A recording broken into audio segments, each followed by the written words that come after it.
Page 15. Hari perpisahan. Tak terasa waktu berlalu begitu cepat. Biru bahkan tak sadar kalau sudah hampir 3 bulan ia berada di desa sebagai nimas. Dan tiba saatnya ia untuk kembali ke kehidupannya sendiri. Biru dan Nimas pingsan mendadak dalam waktu bersamaan, dan entah doa siapa yang diijabahi oleh Tuhan, kini keduanya kembali ke tubuh dan hidup masing-masing. Mereka telah kembali ke kehidupan masing-masing. Tapi bukan hal mudah untuk meninggalkan kenangan yang telah mereka buat selama bertukar badan. Oleh karena itu, Nimas itu minta Biru datang ke desa untuk terakhir kalinya dan mengucapkan selamat tinggal kepada warga desa.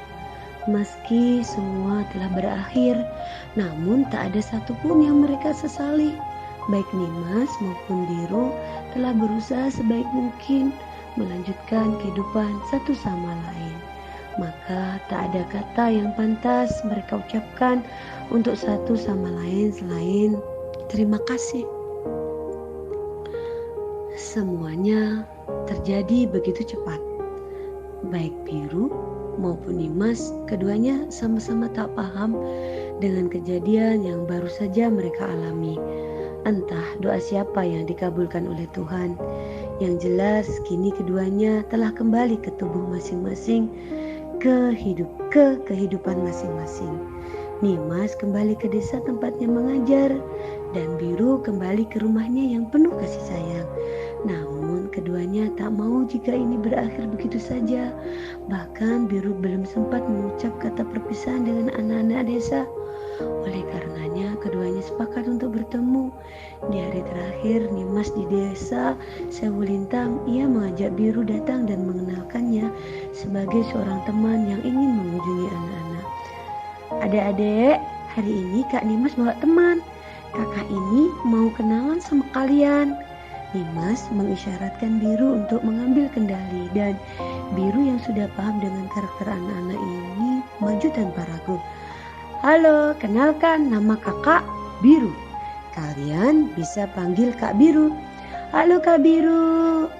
Salah seorang bocah memanggilnya. Untuk pertama kalinya namanya disebut di sini. Terbiasa dipanggil menggunakan identitas orang lain, hati Biru jadi menghangat saat ia dipanggil dengan namanya sendiri. Biru. Halo Ayi, ucap Biru dengan begitu bahagia. Bahkan bibirnya sedari tadi mengukir senyum yang sangat manis. Mengabaikan raut kebingungan di wajah Ayi, ia merasa ia belum memperkenalkan namanya pada Biru. Jadi Ayi bingung bagaimana teman Kak Nimas ini tahu namanya. Kok kakak tahu nama aku? Kakak tahu nama kalian semua kok. Itu Ayah, itu Rahmat, yang itu Anto, dan ini Ria. Biru menyebutkan sebagian nama anak-anak itu, memancing ekspresi kebingungan yang lebih nyata dari si bocah. Kakak juga tahu kalau Ayah dan Ayi saudara kembar. Wah, hebat ya Kak. Anto bocah pendiam itu berteriak heboh sambil tepuk tangan, merasa kagum dengan Biru. Kak Biru, apa kakak juga tahu rumah kami di mana? Tahu Anto, rumah kamu di sebelah rumah Pak Kades kan? Terus rumah Ayah Ayi yang paling jauh, harus nyebrang kali dulu. Rasanya lucu saat kejadian yang ia alami dulu terasa sangat berat. Kini justru bisa Biru ceritakan dengan disertai canda tawa. Hebat banget Kak Nimas, boleh kita main sama Kak Biru hari ini? Nimas tidak heran kalau mereka cepat akrab dengan Biru. Toh yang menemani mereka selama 2 bulan kemarin adalah Biru. Boleh hari ini kita main sampai puas. Yes!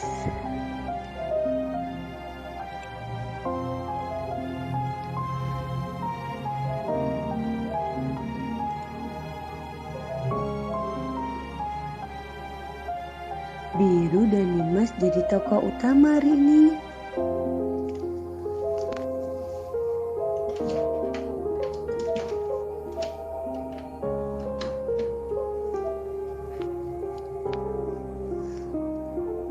Biru dan Nimas berdua begitu menikmati saat-saat terakhir di desa Sewu Lintang sebelum besok pagi-pagi sekali keduanya sudah harus kembali ke kota, menandakan berakhirnya tugas yang harus Nimas jalankan.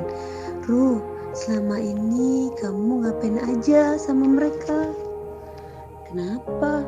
Biru menoleh penuh tanya ke arah Nimas, sedangkan gadis itu mengisyaratkan agar Biru mengedarkan pandangan ke sekitar. Biru mengikuti sorot mata Nimas dan mendapati seluruh warga desa tengah menatap Nimas dengan mata berkaca-kaca. Nimas sendiri merasakan nyaman mendapati seluruh warga menatapnya begitu. Seolah-olah mereka tak mau Nimas pergi karena sudah terlanjur sayang. Apalagi pandangan seorang pemuda di ujung sana yang menatapnya begitu lekat. Wah, tiba-tiba aku terbebani, kok mereka bisa sesayang ini sama kamu? Biru hanya tertawa mendengar penuturan Nimas. Bukan hanya warga negara yang sudah terlanjur sayang, Biru pun begitu. Ia juga sudah terlanjur sayang dengan orang-orang ini. Sayangnya sama kamu kali ini Nimas, bukan Biru. Mulai lagi. Kalau bisa nih ya Ru, aku mau kasih tahu semuanya. Kalau selama ini yang nemenin mereka itu Biru bukan Nimas. Dah lah, ngapain? Tapi kamu gak sakit hati kan Ru? Sejujurnya Nimas juga khawatir kalau Biru akan sakit hati. Karena dalam ingatan warga desa hanya ada Nimas, guru sukarelawan yang mereka sayangi, bukan Biru. Sakit hati sih sedikit, tapi banyak senangnya. Tenang aja. Biru juga tidak bisa membiarkan Nimas larut dalam perasaan tak nyaman. Toh tak ada yang bersalah di sini. Justru Biru berterima kasih. Nimas telah bersedia memberinya kesempatan berharga ini. Udah tuh ditunggu Pak Kadesnya. Biru mendorong Nimas agar ia segera pergi ke depan Pak Kades yang sudah siap dengan berbagai bingkisan tanda perpisahan untuk Nimas. Iya. Nimas berjalan menuju hadapan Pak Kades diiringi tatapan haru dari semua warga yang hadir. Lagi-lagi tatapan itu membuat Nimas kikuk. Ia merasa tak pantas mendapat tatapan hangat itu, padahal ada Biru di ujung sana. Nimas menghampiri Pak Kades dan membisikkan sesuatu pada beliau. Raut Pak Kades langsung berubah bingung dan hendak memprotes perkataan Nimas. Namun Nimas tetap kukuh sampai akhirnya Pak Kades mengangguk setuju. Dek Biru, panggil Pak Kades pada Biru membuat Biru mendadak panik. Iya Pak, Dek Biru saya persilakan maju ke sini untuk menerima bingkisan ini. Biru menatap Pak Kades dan Nimas bergantian. Sekali lihat ia langsung paham situasi. Pasti Nimas yang meminta Pak Kades melakukan ini. Kenapa Pak? Suara salah satu bocah di sana, Anto. Bocah pendiam itu ikut bersuara setelah merasa permintaan Pak Kades sedikit janggal. Kan Nimas yang minta Anto. Nimas yang menjawab pertanyaan bocah itu. Tapi kenapa Kak? Itu kan buat kakak Nimas. Karena kalau bukan karena Kak Biru, kalian gak akan kenal sama Kak Nimas. Anto hanya memasang wajah bingung, khas bocah yang tak paham penjelasannya. Pokoknya Kak Biru itu sangat berjasa untuk kakak dan untuk kalian. Jadi kakak sangat berterima kasih dan mau Kak Biru aja yang menerima bingkisan itu. Oke Anto? Bagus. Kini bocah laki-laki itu mengangguk patuh. Entahlah ia paham atau tidak, yang jelas ia mengangguk tanda setuju. Biru maju dan berhenti tepat di hadapan Pak Kades. Tanpa basa-basi, Pak Kades menyerahkan bingkisan besar sebagai tanda terima kasih. Saya selaku kepala desa mewakili semua warga saya ingin mengucapkan terima kasih yang sebesar-besarnya kepada Dek Nimas dan Dek Biru karena sudah banyak berjasa untuk desa Sewu Lintang ini. Begini lebih baik nama mereka berdua sama-sama disebutkan. Terasa adil. Saya juga ada bingkisan. Suara seorang pemuda mewujudkan keduanya. Biru dan Nimas menoleh mendapati jagat dengan sebuah bingkisan yang tak begitu besar, tapi dikemas dengan sangat rapi itu. Nimas yang belum kenal dengan Biru merasa bingung harus bereaksi seperti apa. Ia pernah ingat kalau dulu Biru pernah bercerita tentang seorang pemuda yang bernama Jagat. Biru yang menyadari kebingungan di wajah Nimas sama sekali tidak ada niatan membantu. Biru sedang kesusahan menahan tawanya agar tak meledak saat itu juga. Dari awal Biru menduga pemuda desa ini menaruh perhatian khusus pada Nimas, dan selama menjadi Nimas, Biru hanya membiarkan dan menerima perhatian itu dari Jagat. Siapa tahu kelak perhatian Jagat berguna untuk Nimas. Ini untuk Nimas yang diwakilkan. Saya mau Nimas sendiri yang nerima. Nimas makin bingung harus bereaksi bagaimana. Nimas bahkan bingung dengan dirinya sendiri. Seharusnya ia hanya perlu mengucapkan terima kasih dan menerima bingkisan Jagat dengan senyum dan selesai. Tapi ekspresi aneh Biru seakan mengejeknya, dan hal itu memberi sinyal tak baik pada Nimas. Biru hampir menampar bibirnya sendiri saat sebuah tawa keluar dari bibirnya dan dihadiahi sebuah tatapan horor dari Nimas. Dek Nimas, itu tolong segera diterima. Pak Kades mengingatkan. Melihat ekspresi wajah Jagat yang mulai masam, Nimas buru-buru mengambil bingkisan itu dari tangan Jagat. Terima kasih ya Mas. Jagat melotot kaget. Selama di desa baru kali ini Nimas memanggilnya sebutan Mas. Padahal Nimas yang biasa ia temui tak pernah bicara manis padanya. Tanpa sadar bibir Jagat tertarik ke atas membentuk sebuah senyum malu. Jagat tersipu. Nimas makin bingung dan Biru makin tak kuasa menahan tawanya. Wah, maaf. Acara perpisahan sudah selesai. Biru hampir mewek saat berpamitan dengan anak-anak. Untung saja anak-anak desa itu tak merasa aneh dengan sikap Biru. Mereka malah senang merasa Biru begitu menyayangi mereka, bahkan di hari pertama mereka bertemu. Nimas dan Biru meninggalkan desa tepat pukul 3 dini hari dengan mobil yang biasa digunakan untuk mengirim daun teh ke kota. Itulah mengapa mereka mengadakan acara perpisahan di malam hari, karena Biru dan Nimas tak ingin mengganggu jam istirahat para warga. Terima kasih banyak ya. Di atas mobil pick up, Nimas dan Biru duduk di antara tumpukan karung berisi daun teh. Mereka berbincang di atas bak mobil yang melaju perlahan melewati perkebunan. Memangnya apa yang kamu syukuri selama jadi aku?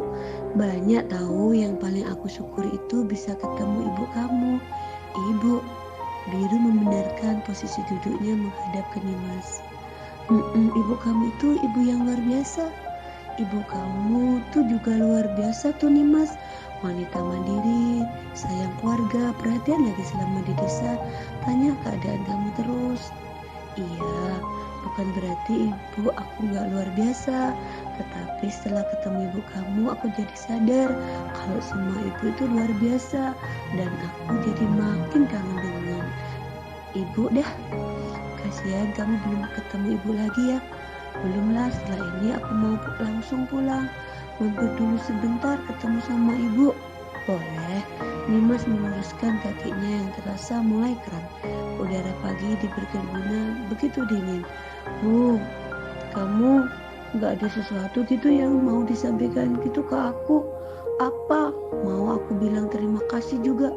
Tanpa mengucap terima kasih pun Nimas tahu seberapa bersyukurnya Biru atas kesempatan mengajar yang telah Nimas berikan padanya. Cerita sesuatu kek selama di desa. Apa ya? Yang jelas selama di desa gak semua hal mudah. Tahu gak, aku bahkan pernah nangis di pinggir kali saking capeknya. Mana waktu itu keadaan basah kuyup lagi, kacau banget deh pokoknya. Basah kuyup, iya, kena air kali, jelek banget pokoknya. Sorry ya Nimas. Selama jadi Biru, Nimas selalu merawat diri Biru, menjaga baik-baik penampilan laki-laki itu. Namun Biru malah bilang ia basah kuyup dan kacau karena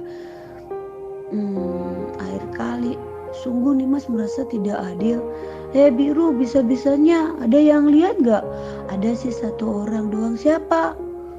Kalau mengingat orang itu, rasanya Biru masih bisa tertawa terbahak-bahak kapan saja. Biru menahan tawanya membuat Nimas semakin tak sabar. Siapa cepat, Mas Jagat. Wah, Biru meneruskan cara bicara Nimas saat ia memanggil Jagat dengan panggilan Mas Jagat kemarin malam. Sungguh Nimas bersumpah tak ada ekspresi wajah yang lebih menyebalkan dibanding ekspresi Biru saat ini. Rasanya Nimas ingin meremas wajah itu kuat-kuat sampai tertawa saja ia tak akan sanggup lagi.